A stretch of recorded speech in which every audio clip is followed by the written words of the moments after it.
No one ever gets my last name right, but it's Muench, like Muench. I always tell my students that, they never forget it.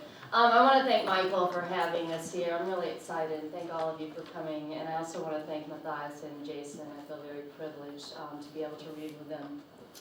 Since Michael mentioned that I teach film studies, I'm going to open up with a new poem. I'm doing a series called Spectator of ekphrastic poetry, and this is from the Film Noir series.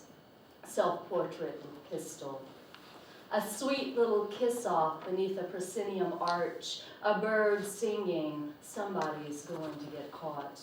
Swiss point curtains hide a killer in a long corridor, and she is sweat sweet, unweathered by any mustached man. Is femme shimmer spooling her dress on a parquet floor, and there goes her husband over the bridge, pushed by a hatted shadow, his body followed by a cigar arcing into long, deep water.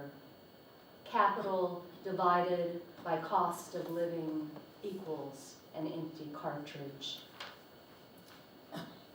I'm going to jump around. I have quite a lot of series, and so I'm going to read various poems from series. And in this book that just came out, I have a series called The Orange Girl Suite, which is based on this sort of rhetorical device, but a historical figure in Restoration England. The Orange Girls were young girls, often 12, 13, who sold oranges in the theater, but that then became a euphemism for selling themselves.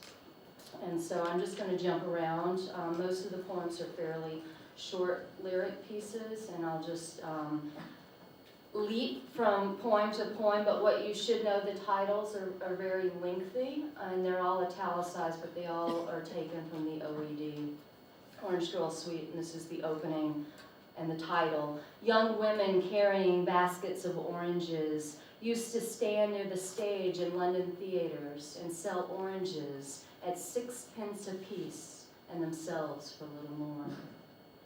Between dresses we came, between naked and nothing, we slipped into the delirious coils of perfected years, hair dust on our skin, sarsaparilla sounding our fizzied song in sailor mouths. We were translated by churchwomen who placed umlauts over our words. When we recovered, we were sold in beautiful clothes, sent sailing into the Gulf where the moon pitched its lemon lateness over the celluloid slickness of sea. We were movie stars who never entered the frame.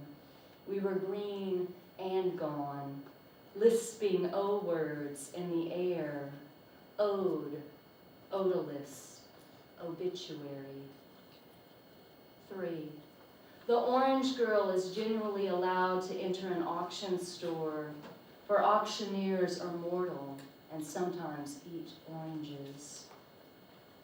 I'm stone and pulp, like policemen's wives, your emerald, buried in dark clothes, your eyes, leaf bone, your fingers, so many songs out of tune. I have fallen out of trees, singing your name. I have fallen into your foliation, into your moth mouth, plum thick tongue. Wherever you are, I'll be white teeth, an abandoned town, a wrapped parcel. I'll be a blonde in a black smock with sex appeal, smelling of apiaries. I'll be a cold sea in an old war film. I'll be insubordinate and Seville sweet. You'll be long gone, though you said you'd never leave those poor crippled orange trees.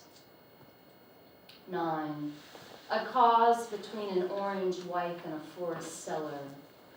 Hunter, I hand you a red sweater, whisper of precipitation, trigger happy laughter in the light lattice forest. You burn my nightgown to undergrowth in this feral season. overseer to all small deaths, your lips an orange smear cordiality. Your rifle's leverage cocks your spine. My skin is soft, the safety's off.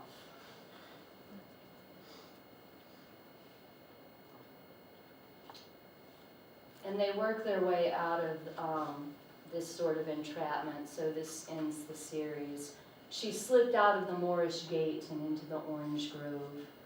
On days when the air is seawater taffy and glittering surfaces are coated in kerosene, one refrains from saying bedclothes for fear of causing hospitals and courthouses to flame, a proliferating scarlet, an utterance uncontained. Summer and sentences trickle down our backs as we gather driftwood from the river to build a house that cannot hold us. Like riddles and diseases, we are a multiplying sigh. We are fevered with fervor and red liqueur, the wax of sealed envelopes. The fact is, we disappear as departing footsteps, orange girls blazing through doors of sugar water and fire.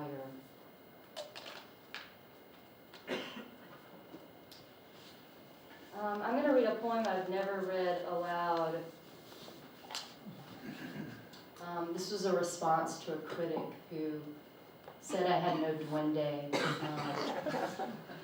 in my second book, and I don't want to give the whole backdrop, and there's an epigram that, or epigraph, sorry, that explains it, but I was very sick at the time when I wrote my second book, and I was told that it was very likely I was going to die. So to be told I had no duende, I felt that I had to respond. And this is taken from a piece of work about Lorca, the title, Where Does Your Body Rest? The weather signed the guest book and left us bereft, told we never be loved, we nightmared together.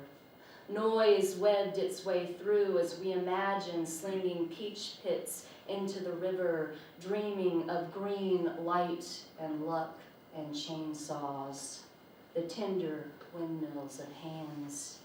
Maria, we speak with black slats and spun sugar as we swerve to the grit, grinding our eyes into tomorrow's shadow cast. We play the game of blankness. Are we to be late carrion and a late century?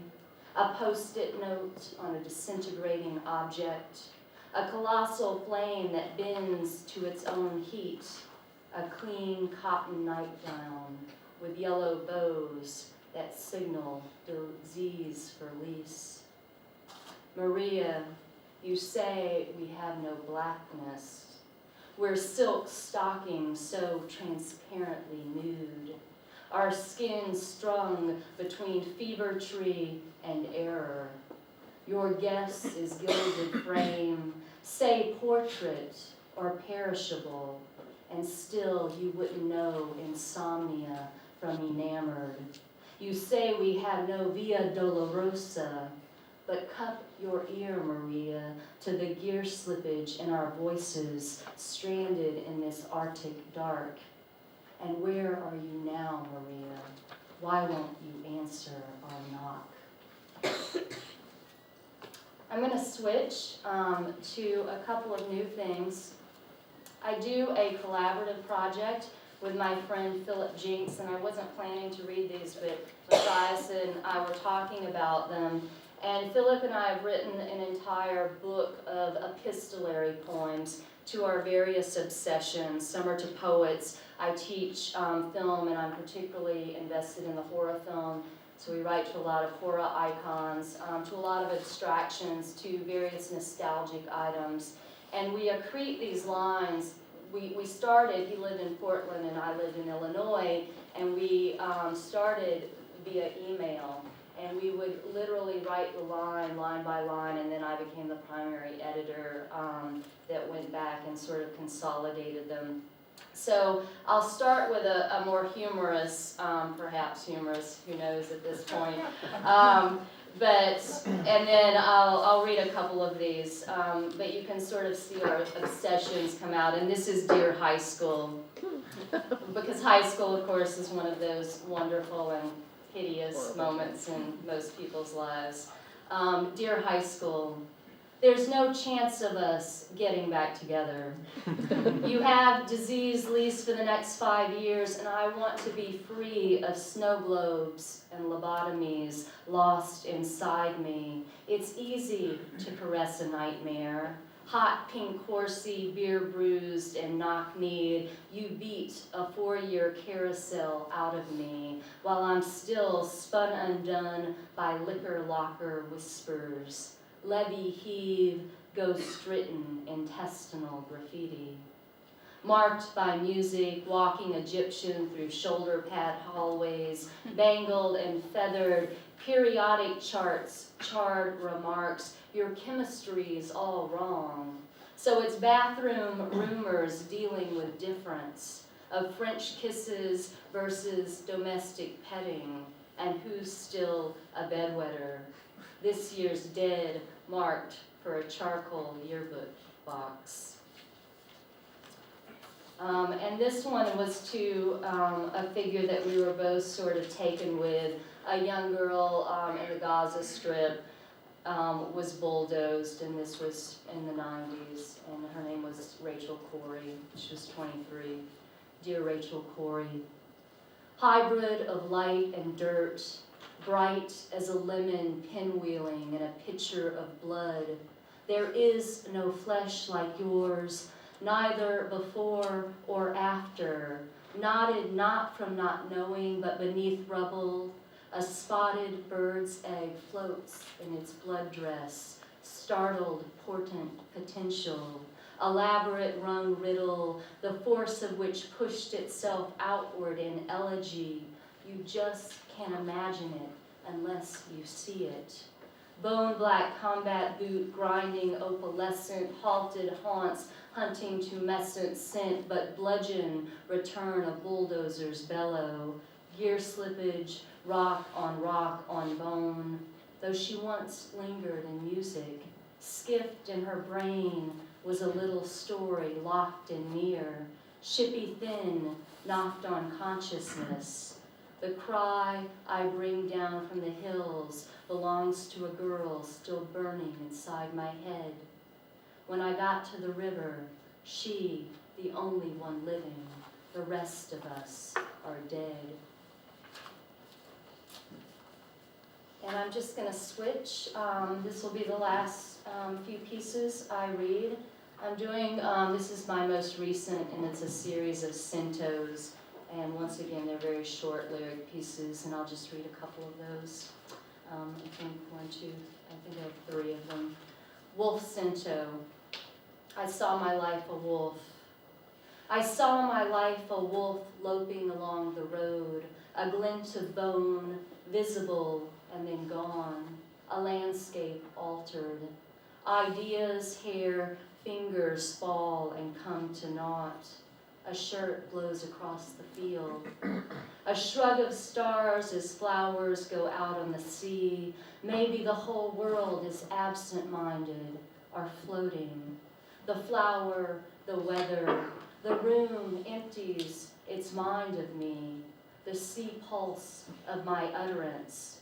I have stood for a long time, hands groping for the shape of the animal. And actually, I think I'll end with this one. Wolf Cento, the New World Winters. Outside, the New World winters in grand dark, like a young wolf in its blood leaping to snap the flower flake as my shadow falls, broken-legged down stony precipices. Snowflakes falling, more blue than subways, than astronomy. The body clocks are stopped all over town, your finger drawing my mouth, sans teeth, sans eyes. When the mouth dies, who misses you? The kill of the wolf is the meat of the wolf. he may do what he will. Inside the wolf's tongue, the doe's tears. It was wet, and we licked the hollow where a hair could hide. Thank you so much.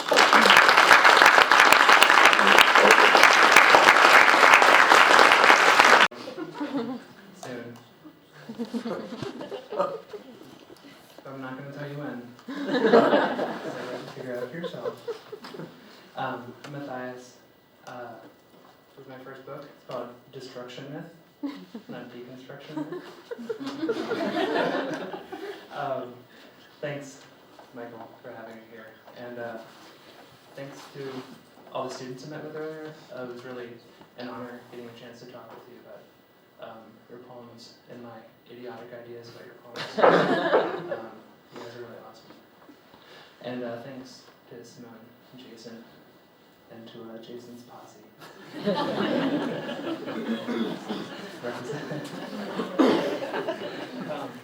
So the idea behind this book, it's called Destruction Myth, and it's a series of absurdist and fantastic and ridiculous creation myths.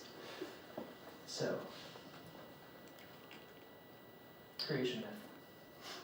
In the beginning, everyone looked like Larry Bird, but everyone did not have the name Larry Bird, and this was confusing. Everyone had a headache and walked around with furrowed brows.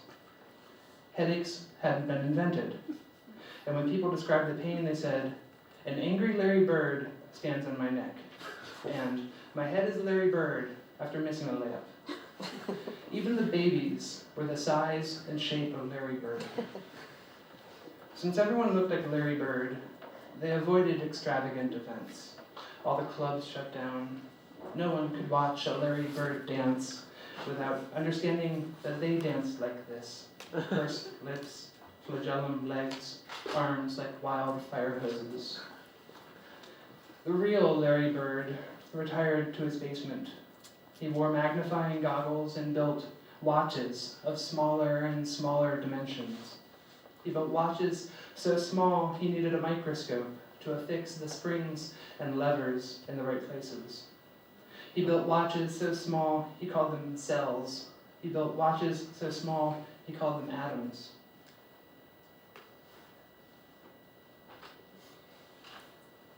I know it's de rigueur to save your applause to the end, but feel free to applaud. If there's a line you like, if you find a particularly striking example of metonymy, feel free. Creation myth. In the beginning, there was a pen that drew itself into existence, and then drew all the grasses and flowers, and then drew all the trees and mountains, and then drew all the rivers and lakes, and then all the firemen and cops, and then drew all the militaries and intelligence agencies, and then drew all the traitors and murderers, and then drew all the victims and the barbed wire. The pen was tired and running low on ink. It knew it could only draw one more thing before running completely dry. It made a list of things it could draw.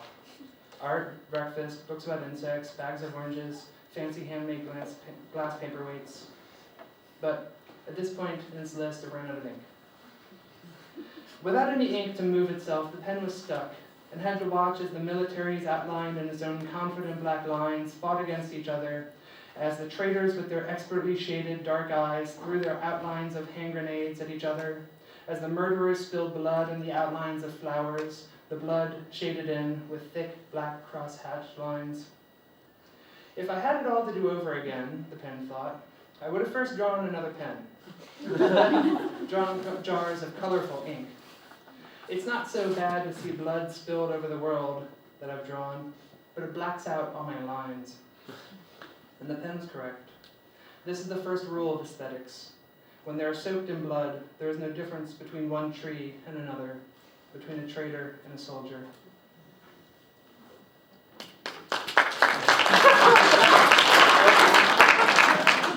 That was a joke. Y'all can applaud. I mean, you know, if you're so compelled. Okay, I'm just going to read 6 more poems. Creation myth. In the beginning, there was a woman with a toolbox full of paper clips. She walked around the void, paper clipping water to earth, paper clipping fish to the lakes, paper clipping tears to the fish's eyes, paper clipping salt to the tears. Eventually, she ran out of paper clips, and she sat back and watched the paper-clipped world interact. Each time a wave hit the beach, a paper clip popped off, and she had to rush over and re-paper clip the ocean to the shore. Each time a person kissed another person, the paper clips that affixed their identities popped off, and she had to rush over and re-paper clip the correct identity to the correct person. Sometimes she mixed them up. Panting for breath, she sat below a pear tree, onto which she had paper-clipped 1,000 white petals. The wind blew, and the paper clips popped off, and the petals drifted from the pear tree. This won't do, she said to herself. Everything is so mutable. So she bought a vat of superglue, and superglued the ocean to the shore, and superglued rawhide chew bones to dogs' mouths, and superglued the leaves to the azalea bushes, and superglued sadness to the people who were crying, and superglued happiness to the people who were laughing. For a few weeks, she took a vacation. She went to the beach, drank a bunch of cheap beer on the sand, had a lot of sex with a backpacker from Denmark, to whom she had superglued the smell of honeysuckle. When she returned from her vacation, she was expecting her inbox and her voicemail to be full, but they were empty. She looked out her window and saw that everything was still. She noticed that the people who had been crying were now dead from sadness. The leaves had rotted on the azalea bushes, and the people who'd been happy had split their faces open from too much smiling and were lying in pools of their own blood, laughing like champagne. This won't do, she said to herself. Everything is too fixed. So she bought a humongous paper shredder and shredded the oceans and shredded the mountains and shredded the people and shredded their pets and shredded the wind and shredded the grogginess of the morning and shredded the grogginess of drunkenness and shredded the joy of watching one's brother get married and shredded the joy of watching one's abusive boyfriend get his knuckles shattered with a ball-peen hammer. Once everything in the world had been shredded, the woman threw it all into a big blue plastic vat, threw her family of raccoons into the vat, closed the vat's lid, and went back to the beach. The raccoons will take care of things, she said to herself. She walked along the beach, hoping to find another backpacker, but she had shredded them all. She drank cheap beer alone on the sand. She watched the sun set every night. She kept a little notebook in her pocket. She had written the words, "Random Thoughts," on the cover in whiteout. Every day she opened it and tapped her pen against her teeth and sipped her beer and tried to think of something random.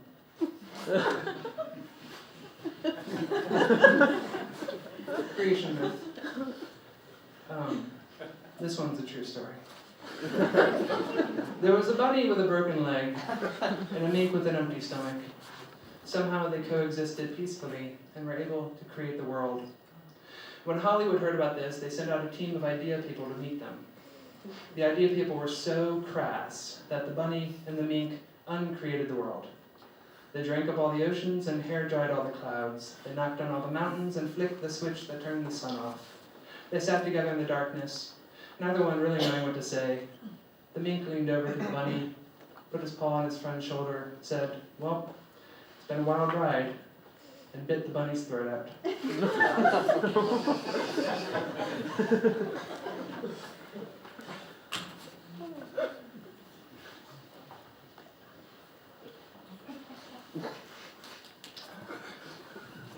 You guys like explosions? If so, you're going to like this poem. Creation myth. In the beginning, everything I said exploded.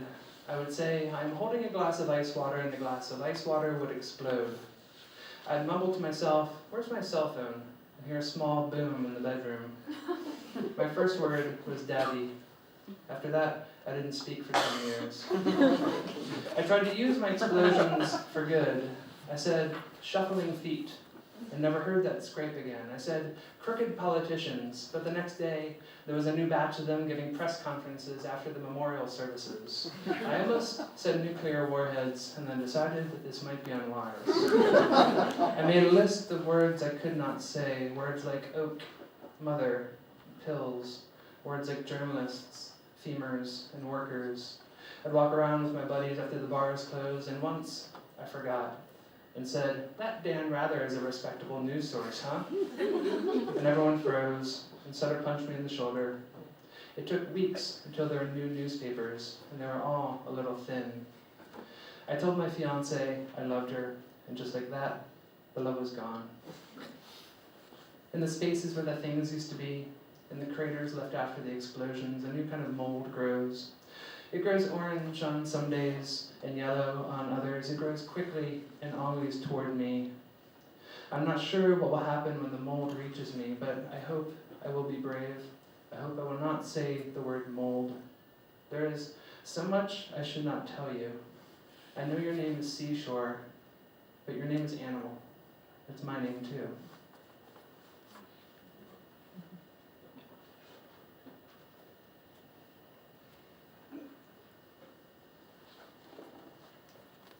This poem also has an animal eating another animal. Or actually, this poem has an animal eating an animal. Sorry, did I ruin it? Yeah, I'm sorry. Creation myth. In the beginning, there was a big puddle of honey, and millions of ants surrounded the puddle, and after the ants came the mice, whose faces grew sticky with honey, honey dripping from their long whiskers. And after the mice came the dogs, who lapped at the honey until their fur was matted and coated with honey. And after the dogs came the bears, who spooned up big globs of honey with their stony paws. And after the bears came the humans, but by then all the honey had been eaten. The humans stood in the spot where the honey puddle had been, and looked at each other, and they cried. One of them invented speaking, and they all complained about how much they were looking forward to the honey. And one of them invented the plow, and they built a farm on the spot where the honey puddle had been. And one of them invented guns, and they went out into the world and shot all the mice, dogs, and bears. The ants watched all this from their anthill. They patted their swollen bellies. They laughed at the humans and their complicated objects. They passed bowls of honey around the crowd and drank deep of the honey and passed out from too much honey.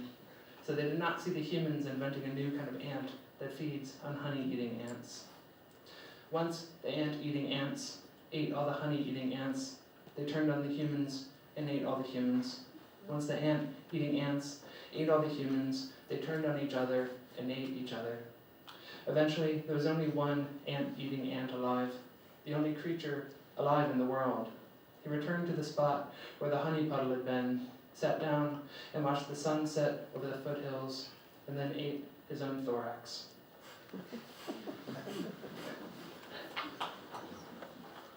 I like the word thorax. You don't get to use it when you're a mammal so often.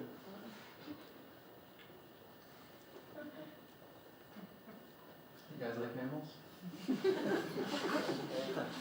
So, this is the part where you have to refer to the periodic table. This book, the publication date of this book, was actually the day my dad died, so it's a little weird every time I look at listings of it and see that date. This is a poem I wrote for my parents. It's a true story. Creation myth. My mother and father are both chemists. They light their ranch-style home with Bunsen burners and drink from glass beakers. They created the universe in 1968 when they dripped one foul-smelling chemical into a clear chemical that smelled like ice and formed my brother. The universe was a small apartment in Southside Chicago. My aunt and uncle lived downstairs inside a camera lens. Each morning, my mother and father would drip chemicals from an eyedropper into a frying pan, and the chemicals became French toast. When I was 5, they created a new kind of city they called New Orleans. They created fire ants and water moccasins. When I was 10, they created a new kind of bone that breaks. My mother and father, the chemists, stayed up late every night mixing chemicals into new creations, their goggles steaming up with concentration. They created tall neighbors with cigarettes and dry hands. They created above-ground pools with blue plastic sides, collies, new hats. Things I could never have imagined appeared every morning like tents. When I clip my nails, I watch the clippings dissolve immediately into chemicals, likewise with cut hair. When I die, I will prove my mother and father correct. The chemicals into which my body will wilt will be stored on a wooden shelf in brown bottles with rubber stoppers. I had a perfect moment of clarity in the back of Mike Bunn's car, while Pittsburgh unfolded into a paper swan. Even this, I know they created with chemicals. There was a shining new bike. There was a dog that jumped into my bed. There was a red bottle, a set of nunchucks, a yellow dress. Every new thing made me cry tears of bromine, which immediately evaporated. It was a laboratory. I was a child.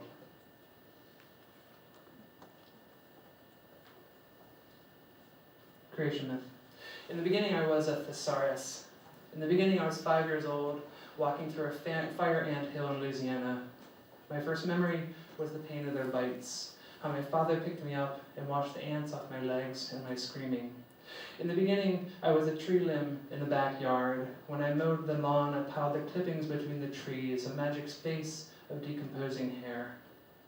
In the beginning, I watched my child face in the mirror and saw the beautiful skull beneath those cupcake cheeks. In the beginning, the girl across the street took me into the humid swelter of the cement gutters and said, "Close your eyes."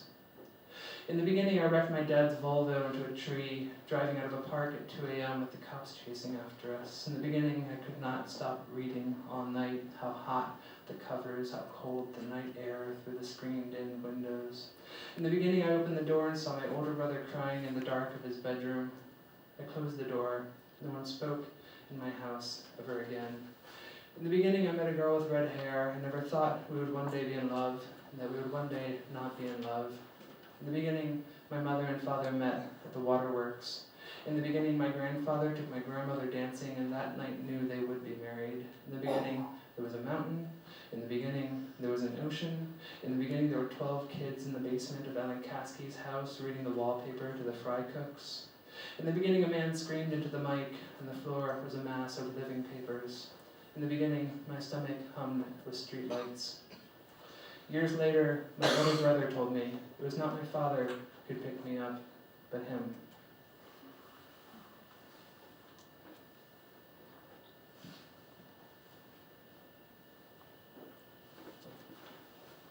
Destruction myth. 1. In the end, there will be a bowl full of grapefruit seeds on the steps of the Lincoln Memorial. In the end, there will be a hat on the top shelf of a musty closet. In the end, there will be a suburb drowned in ocean water. In the end, there will be a child's skull filling with ash. In the end, there will be a poker hand with 5 fours of hearts. In the end, there will be a broken bike lock sticking out of the ice. In the end, the bears will tear their bear clothes off and reveal themselves to be animals. In the end, the men will chew their own feet off. The end will be a knotted strand of bleached blonde hair. You will find this knotted strand of hair on your pillow, and you will not be able to recall whose hair it could be. The end will come up behind you on the left, but tap your right shoulder so that you turn around and no one is there. Everyone saw the end coming and threw a big party with barbecued sausages and moon bounces, and people swung sledgehammers wildly, sometimes smashing a car window, sometimes hitting an old lady sitting in a green plastic chair, sometimes hitting nothing more than a low-hanging elm branch. The ATMs drew all money, the children shred it and bake it into the middle of croissants. There are only 3 more choices available for the general public. 1, a candle stub slowly re-erecting itself until it produces a match. 2, the embodied voice of a laser beam. 3, a porcelain toilet lagered with honey. There will be a vote to decide which of these 3 will be the end. In the end, there will be a man standing in the parched earth with a glass bowl of powdered sugar. He will toss the powdered sugar onto his sweaty body and then lie down in the parched earth to wait for the ants. There will be no ants. It will end in taffy, it will end in pig's blood.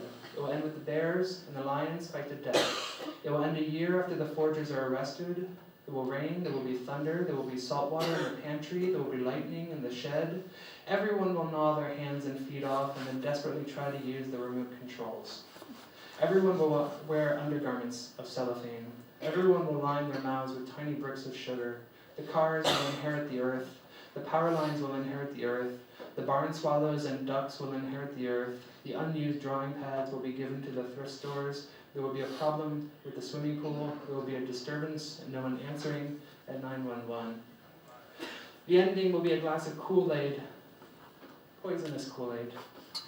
Either that, or we'll bring back the dinosaurs through genetic tricks, and they'll rampage through downtown Santa Monica. Either that or an asteroid will hit the Earth, or maybe it will just be nuclear war. Whatever the end will be, there will be delays at LAX. There will be old news in the daily newspapers, old wine in new bottles, old teddy bears in the arms of fresh children. The ants will inherit the Earth. The 4th of July will inherit the Earth. The monocled villains will inherit the Earth. The Earth will inherit the Earth. There will be ice, but no ice cream. There will be grass, but no cougars. There will be harbors, but no pirates. There will be silk in the top drawer. There will be dishes in the sink. You will go out on a date, and it will last forever. It will be an episode of Cheers. It will be a river with no bottom. It will be a bridge with no river. They will ride in tiny, brightly colored cars. They will hold their guns to your forehead. It will end with an obligatory greatest hits collection. Bottle flies ribboning out of a cow's mouth. The actors will have no parts. The grasses will have no seeds. The seeds will have no salt. The salt will have no sea. These are the signs of the end. They launch a viral marketing campaign. They eat the last of the food.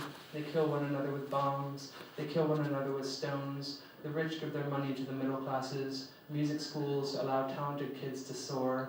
Everyone will sell their names on eBay.